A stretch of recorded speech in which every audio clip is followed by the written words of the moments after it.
Your echoed steps in the hallways of Versailles marched to the beat of my heart.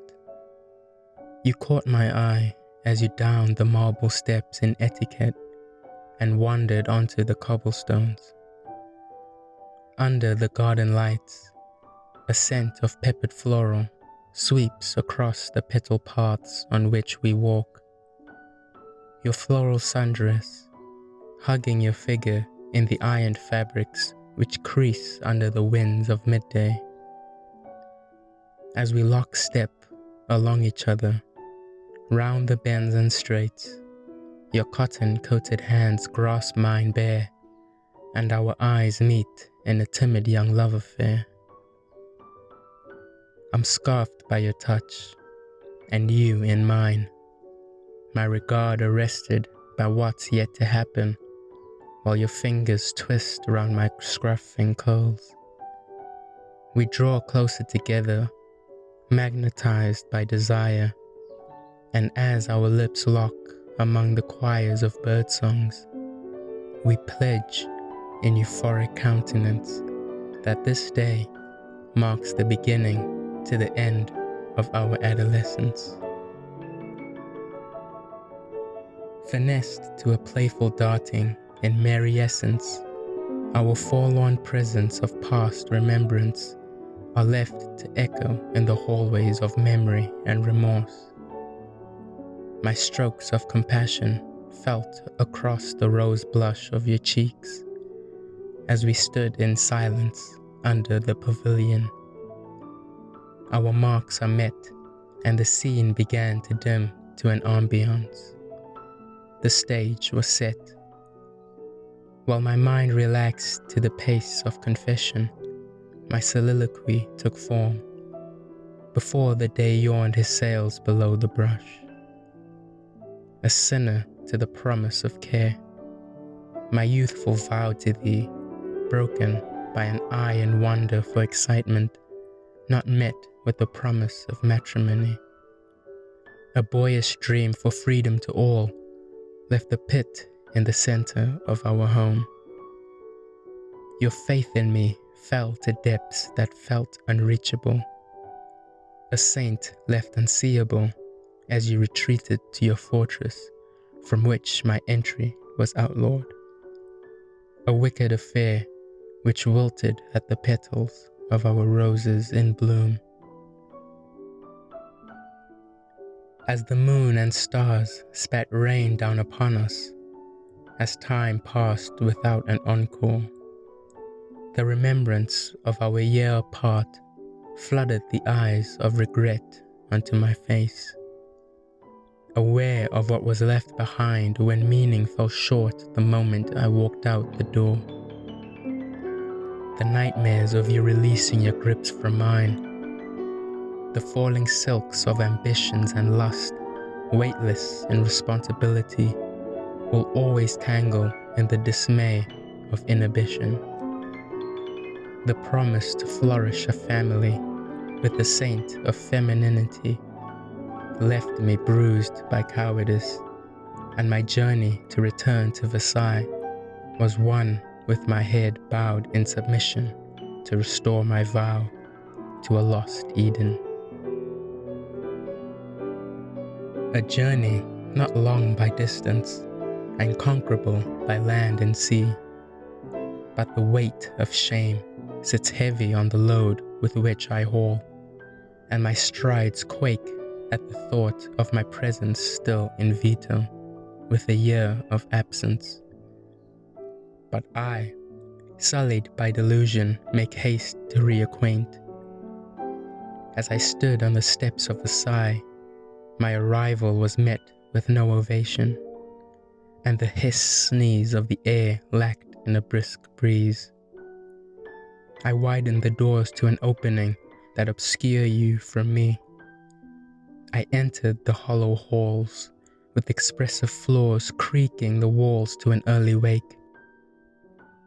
I count the doors in a whisper as I pass them by, with strides which gain confidence the closer I get to you. Then finally, I summit my fears as I stand in silence in front of your door. The perfume you coat around your room seeps through the nooks of the tattered walls, weeping to be free from captivity. No time was wasted in thought, and as the heat of longing swallowed my restraint, I knocked. A simple pattern, 3 thumps of my knuckles on wood. Blessed be the promise of triumph. As weak taps as they were, an echo arose the sound to afar, and awakened redemption from her slumber. I hear your feathered steps pepper towards the door. The wood beneath your feet creaks to a still. You stand there in silence. Hand on the handle, but no words are spoken, and your movements ceased as quickly as they began. A faint voice from near asks for identity, and through the door I whisper, Luis, my dear beloved, as polite as can be. You gasp a frail tone and step back in shock, but quickly make your way back, waiting for my word. But words fail me as I freeze in fear, and silence regains her composure from the momentary rush of emotion. Sensing my folly, you speak to a squeak, a mousy hello from your people you draw. My eyes widened, and I stare blankly at the obstruction before me, as your nails scratch at the fibers of the wooden door on which you lean, while the aura of the room tempers to a still once more. Burdened by my abandon of you, the memories that shade your sorrows and the echoes of passion which dawdle the halls in spirit and past wash over you in conflicting sense. You begin to speak in a haze of zeal and fervor, the vow of hand and glove dismissed with ease and betrayed to no appease. In awe of that truth, I sink to the depths of remorse once more. The anguish of isolation allowed winter to spring in an icy summer in the absence of reverence. A moment passed as you recovered your breath, before the door whined her awakening and stretched her reach to a complete open. All the while you stamp enthused towards my being. Alarmed by your sudden unrest, I tip backwards and toe the line with my back against the wall, my regard arrested by what's in front of me, while your fingers clutch the palms of my hands. You draw closer to me, magnetized by empathy. The harmony within time immortalized our reunion, with the aura of amnesty for time immemorial. You, the muse to this moment of bliss and stasis, under the fantasy where we embody the decree of royalty. As innocence waves her goodbye for the loyalties of duty and responsibilities to the union and sin of forgiving our adolescence, to dream of utopia and summit her peaks.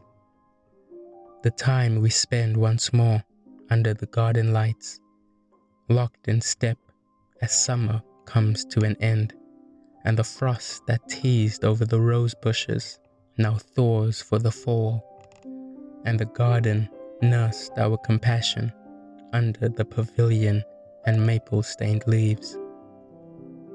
I kiss this memory onto you, and cherish the blush on your countenance, and pledge my last vow in earnest.